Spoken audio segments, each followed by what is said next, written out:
はい、伊丹ローズガーデンの広沢です。今日は10月の11日、京都のね東福寺の道寿院っていうお寺に来ております。これからね、約3日がかりになるかなと思ってるんですけども、この大きな門の左右にね植え込みがあるんですけれども、ここに雪山をびっしりと植え込もうということで植え床作りをこれからやります。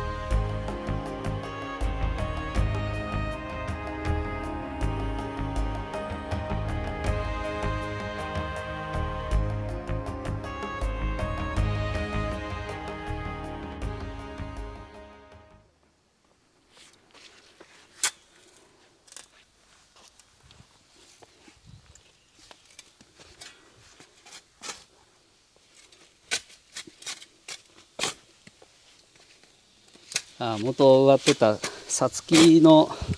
根ですかね。これ結構張ってますね。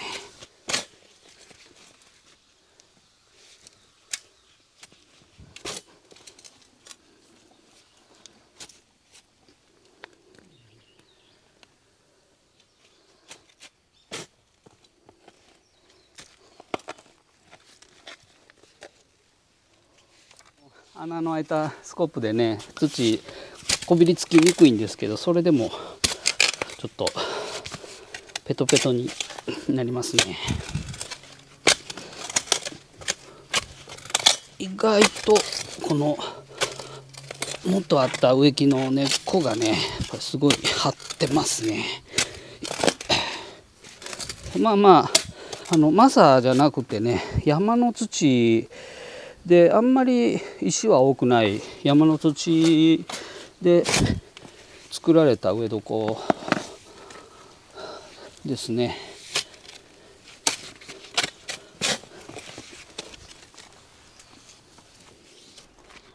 根っこがすごいんで熊手でちょっと引っかいてみたんですけどね、これは大変です。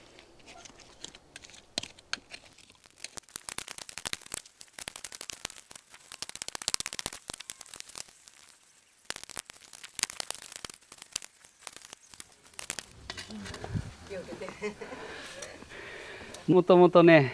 さつきが終わってたんですけどね、こっちも向こうもねモルガンお雪さんっていう明治時代のね京都の芸妓さんがアメリカのねモルガン財団の御曹司とね結婚しはって、でその後ねフランスに渡ってフランスの社交界ですごい活躍しはった芸妓さんがいてはるんですよ。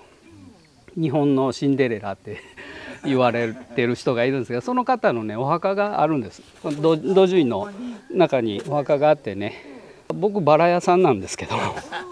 伊丹ローズガーデンって言いましてね、フランスのメイヤンっていうバラ屋さんがあるんですけど、そこからねそのユキさんの三回忌の年にフランスから日本にユキさんっていうバラがね寄贈されたんですよ。そういうことがあるんで、真っ白のね香りのいいバラなんですけど、それを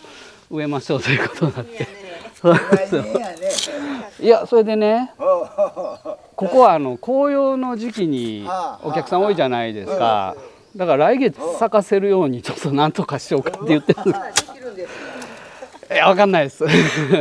本来はねバラはもう今から10月ね、秋のバラはもう10月から11月の頭ぐらいが、咲く時期なんですけどね、それちょっと遅らせて、紅葉の時にね紅葉とゆきさんの花が見れるようになんとかできへんかなと思ってね、今から植え込みするんですけどね、植え床作って、大変やね今からだからまた来月来てください。はい、ありがとうございました。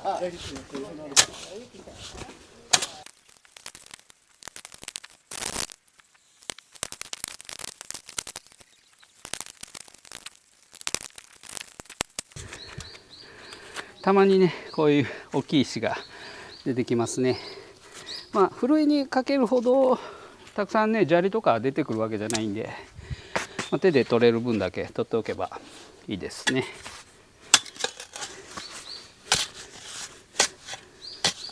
でも根っこがすごいですね。なかなかね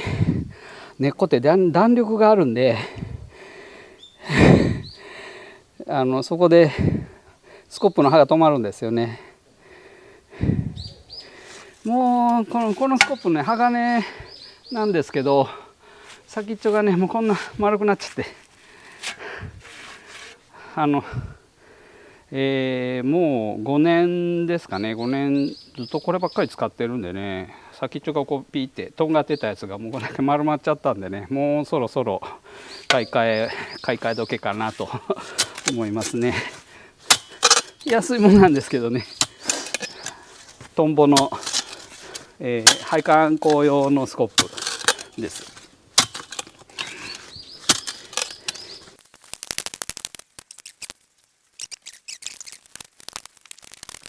ちょっと土が多いので、特にその上の方のね根っこやら石が多い土を、捨てます。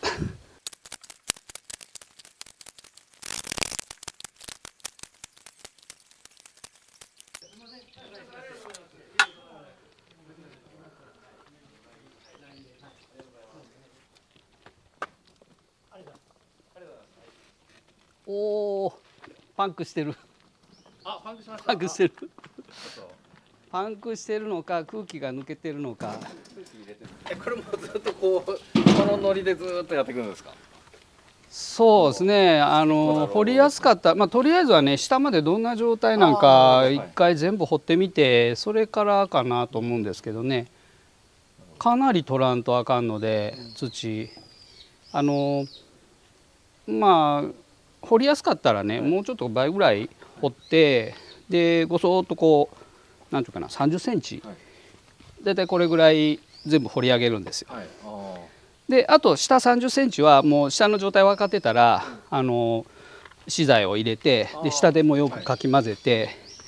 で積んだやつの上にも資材乗せて混ぜながら下ろすんです。その時にああいうのを使ったら早いですけどね。でもう埋め戻したら完成で、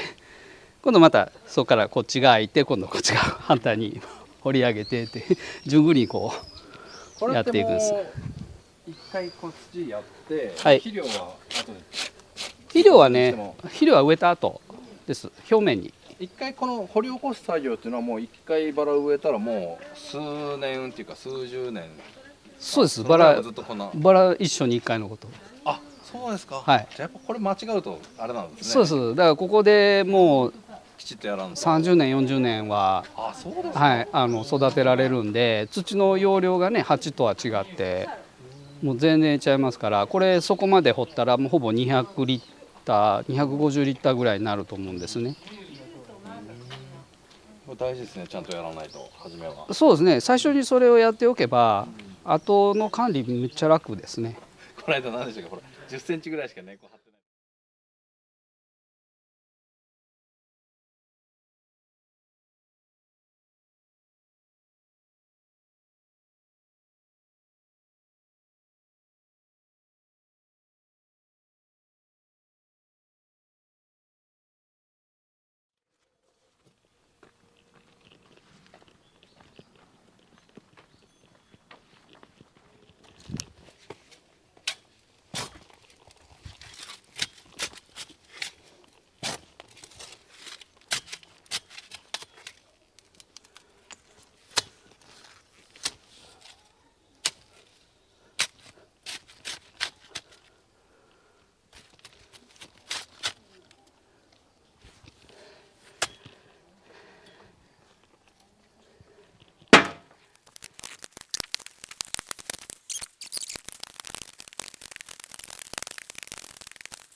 朝から、約4時間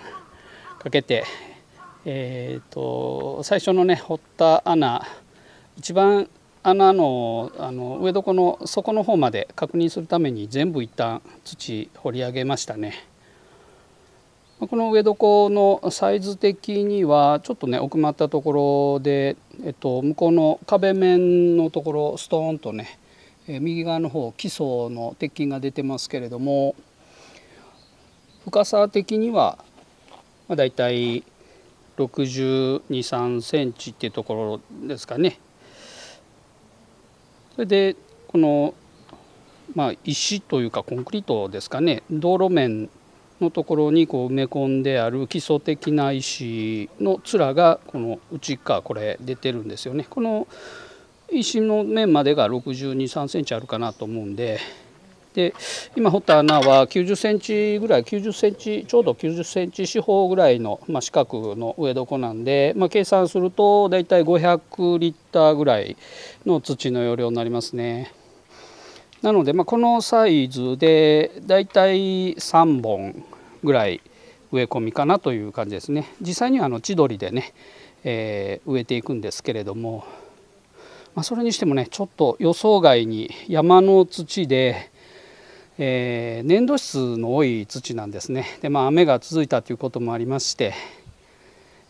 結構掘りにくかったですね。ペットンペットンにはなってましたね。でも池にはなってなかったんで、水がね溜まってジュクジュク出てくるっていう状態ではなかったんで、水はけはそんな悪くはなさそうな感じで、バラはよく育つんじゃないかなっていう感じの土ですね。すでに表層の土をね30センチぐらいは取って100リッターぐらいは捨てたんですけども、その後また柄、これも石ばっかりなんですけどね、柄がこんだけ出てきてるんで、相当山の土で石の多いね山の土でしたね。不思議なのはね、だいたいこういう土って掘ってるとコガネムシの幼虫がポロポロ出てきよるんですけどね、ここは1匹も出てこなかったですね。アリはおったんですけどもね、そんな感じで、これね最初全部掘り上げましたけどもね、これを埋め戻していって、あとは上半分だけ掘り上げてとっと植え床作りをまだ継続していきます。はい、それでは土壌改良剤と堆肥を、この掘り上げた土の上にねぶちまけて、で、混ぜながら埋め戻します。まずは、国産のパーライト粉ですね、ネニ酸素です。よいしょ、これね、よいしょ、底から開けるようになってるんですよね。で、上は煙突みたいに穴開いてるんですけどね、ここに赤い糸があって、これを引っ張ると取れるんですけど、こっち側に出てるとダメなんですよね。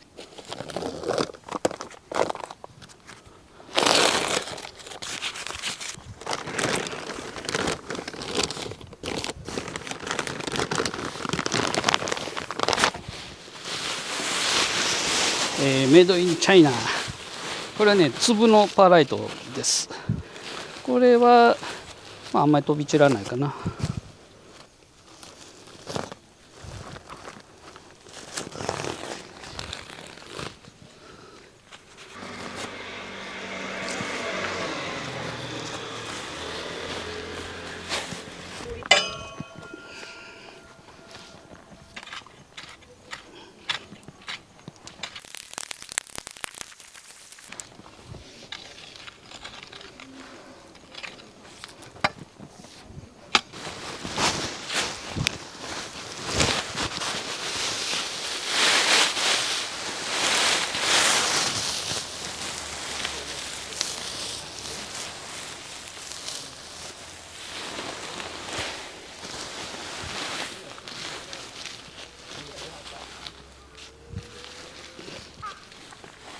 やっぱり結構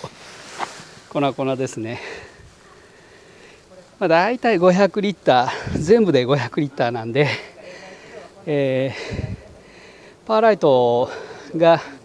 この後土、粒で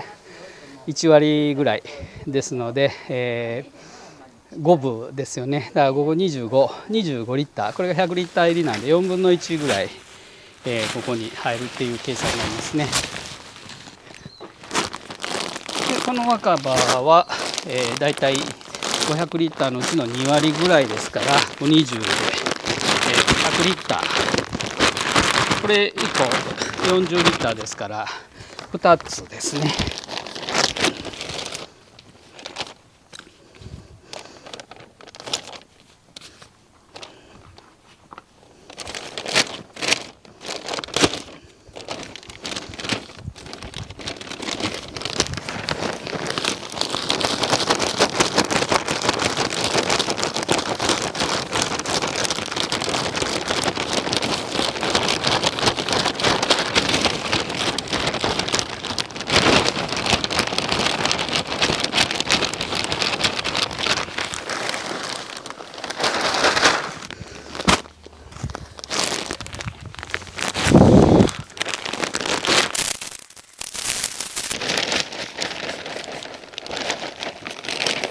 これで、2袋80リッターなんですけども、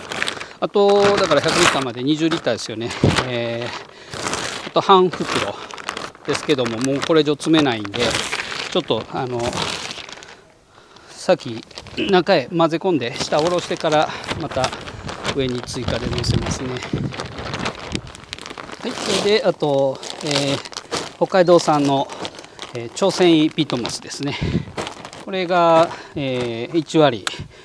50リッター、これ50リッター入りなんで1袋ですね。ちょっとね全部こう詰めないんで、これも埋め戻しながら混ぜながら、置いていく感じですね。よいしょ。よ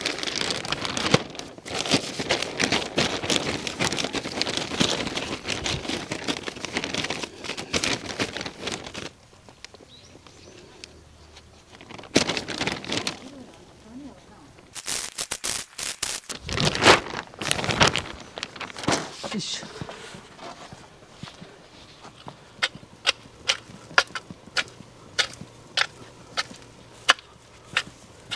こうやって崩しながら徐々にこっちへ持ってくるとうまいこと混ざりますね。それから向こう側からねずっと土を盛り上げてこっちへ持ってきてもいいんですけれども、ここちょっともうね場所が狭くてこれ以上詰めないんで、端っこからこうやって混ぜながら埋め戻す感じでやっていきます。それで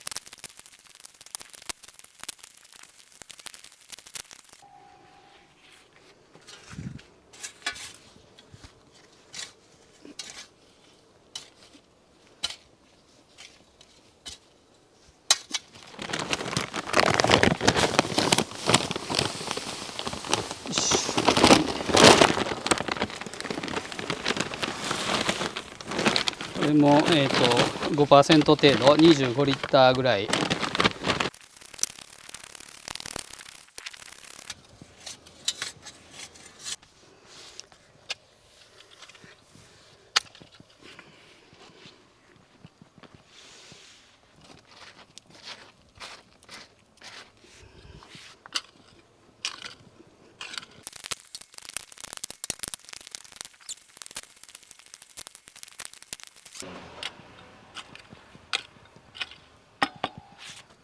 よいしょ。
昨日はね、向こう90センチだけ全部掘り上げて、で埋め戻してっていう堆肥混ぜて堆肥パライト混ぜて、埋め戻すっていう作業をしましてね、下の状況を確認するために全部掘り上げたんですけども、今日はね2日目ということで、ここから奥から、だいたいね1メーター間隔ぐらいで作っていくんですね。で上30センチ、昨日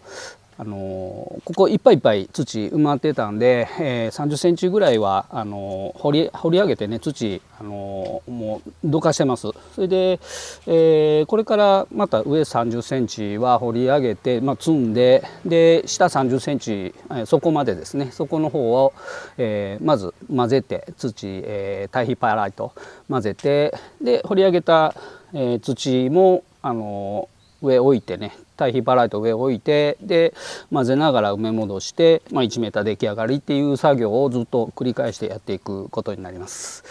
それでは、早速やっていきます。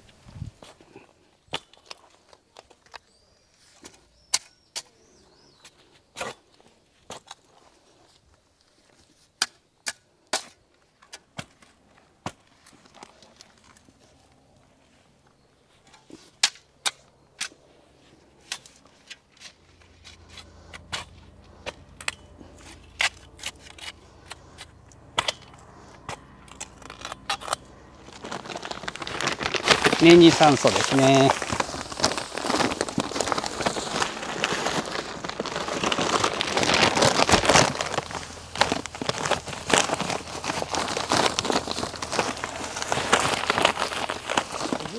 粒のパーライトですね。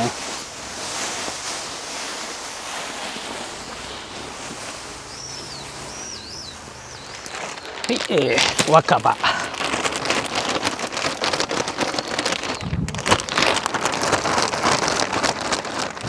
超繊維のピートモス。もしゃもしゃ。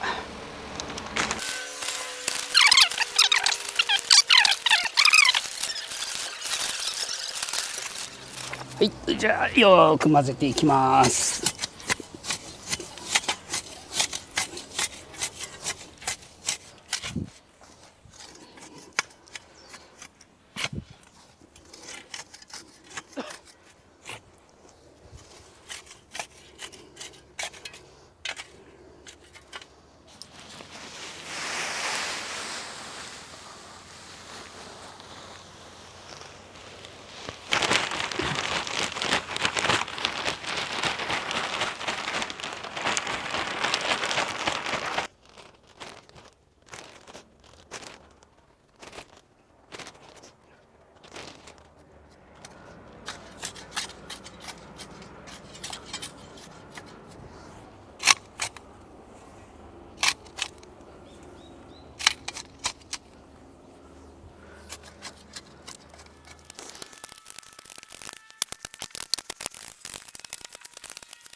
はい、これで1メーターできましたね。こんな感じでまた次手前1メーター掘って埋め戻すっていう作業を繰り返していきますね。修行僧の東福寺の修行僧の皆さんです。すごいパワーで若いなガンガン掘ってくれてます。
はい、道樹院さんの作業3日目です。苗持ってきました。とりあえずある在庫全部22本持ってきて、その倍ぐらいまた植えるんですけれども、今日は植え込みができたらいいなと思いますが、まだまだ、植え床作りが残っております。その前に、看板の設置をしないといけない状況になりました。ご覧ください。この看板なんですけどね、下ちょっとだけ掘ってみたらこんな状態で、足元ね、横のちっちゃい木がはまってて、でそのまんま、置いてる状態ですね。だから植え床作って土柔らかくなったらもう絶対倒れてしまいますんでね、なんとか固定しないといけないという状態ですね。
こんな状態ですね。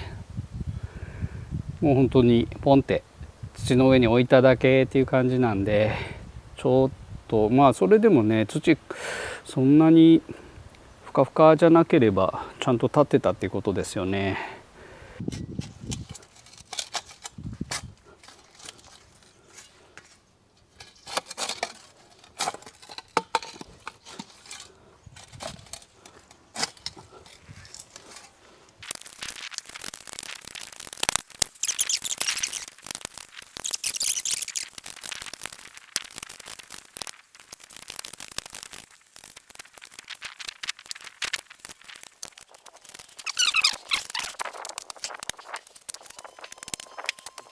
でこのね60センチ角の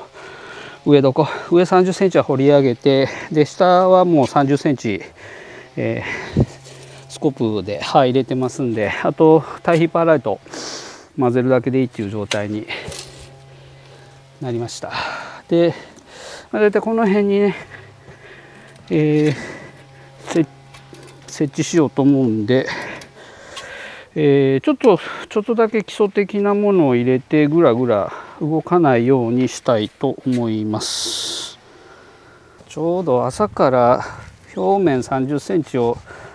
ガーって掘ってたんですけど、ここになんかねでっかい基礎のような感じの石かコンクリートかあるんですよね。これ相当でかいんですよ。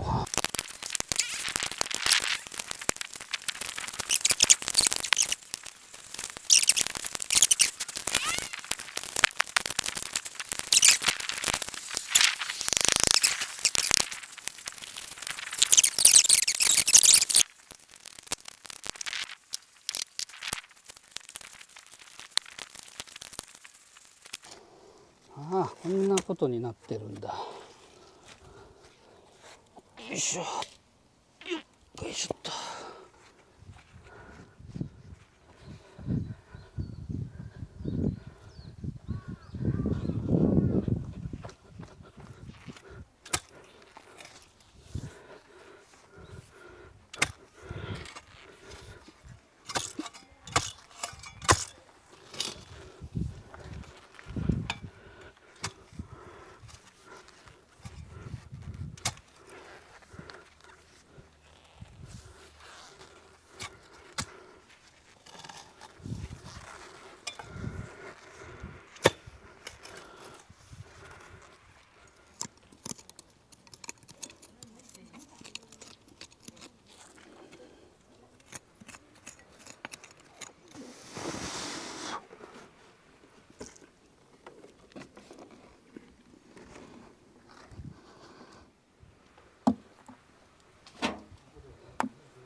無事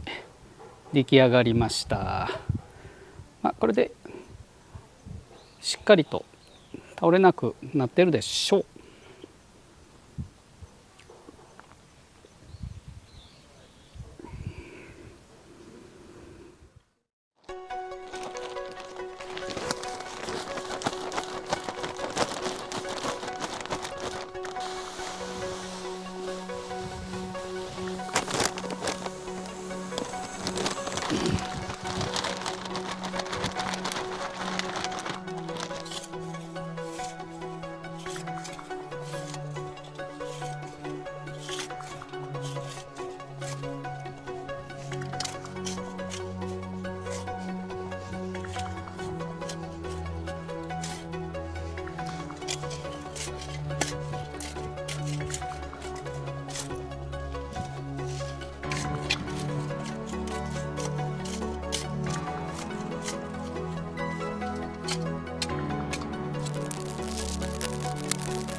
はい、ようやく植え床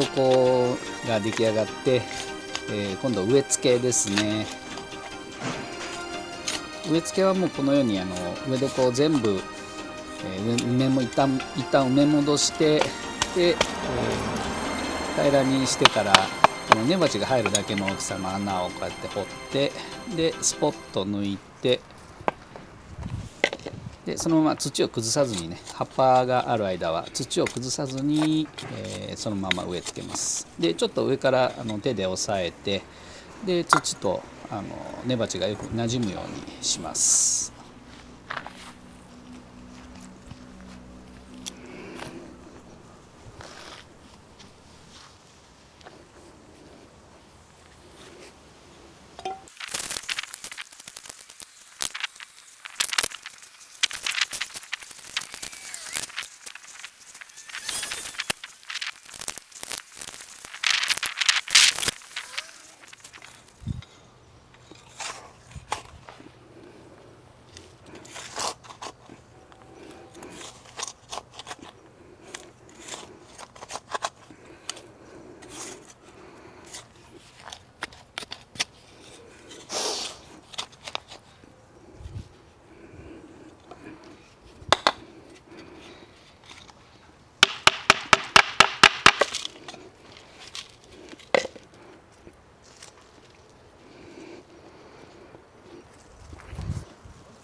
今回ね、大体半分ぐらいを鉢苗で植え込みをしたんですけれども、この株なんかもそうなんですけどね、だいたい9月の15日頃に、普通だったらものすごい遅い時期になるんですけれども、先の方で、切ってるんですね。だから秋剪定をもうすごい超浅めの秋剪定を、9月の中頃にして、で、まだこの10月のね11日に芽が出たばっかりという、新芽が上がってきたばっかりっていう株立ちで、うまくこの株がね11月から12月の頭の紅葉の時期に、紅葉とコラボしてくれたらいいんですけどもね、そういう願いを込めて、通常ではちょっと考えられないぐらい遅い秋剪定をした株を植え込んでみました。ゆきさん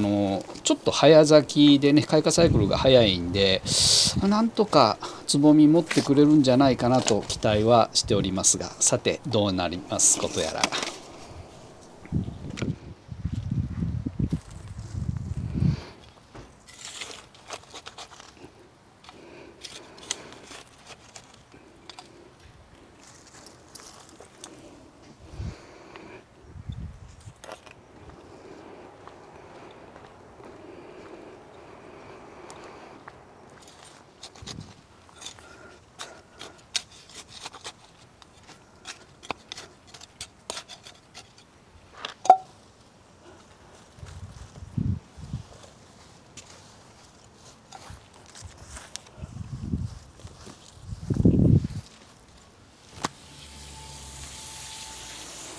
全部苗を植え終わったら、こんな感じでたっぷりとね水やって、土の下の方まで水がちゃんとこう染み込むようにね、何度か往復してやるといいと思います。特にこれ鉢植えの株でこの株みたいに葉っぱがこうたくさんついてる状態だとね光合成するのにどんどんやっぱり水吸いますから、で根っこは今まで植わってた鉢の根鉢っていうんですけども根鉢の中にしか根っこがないわけで、当然この植え床に根がこう伸び出すまでは根鉢がやっぱり乾きやすいんですね。なので植えてしばらくはねしっかり根付くまでは根鉢が乾きやすいということで、足元ね株元にしっかり水やった方がいいですね。特に株の様子見てね、こうやって新芽が上がってると水枯れしてくるとお辞儀してきますんでね、新芽がこうくたってなってくるんで、そうならないようにもうなりかけたらすぐ水やった方がいいんですけれども、しばらくはね毎日やって、で天気良かったらね毎日やって、だんだんこう根っこがすぐ伸び出してきますから、様子見ながら1日おきにする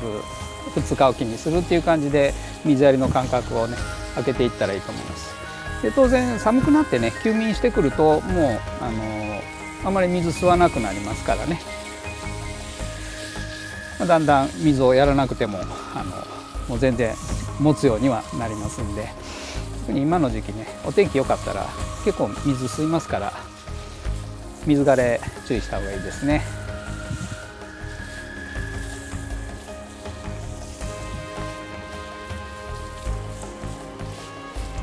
こうやってね念入りに何度も下まで水が染み込むように植え終わったら忘れずに水やりをしましょう。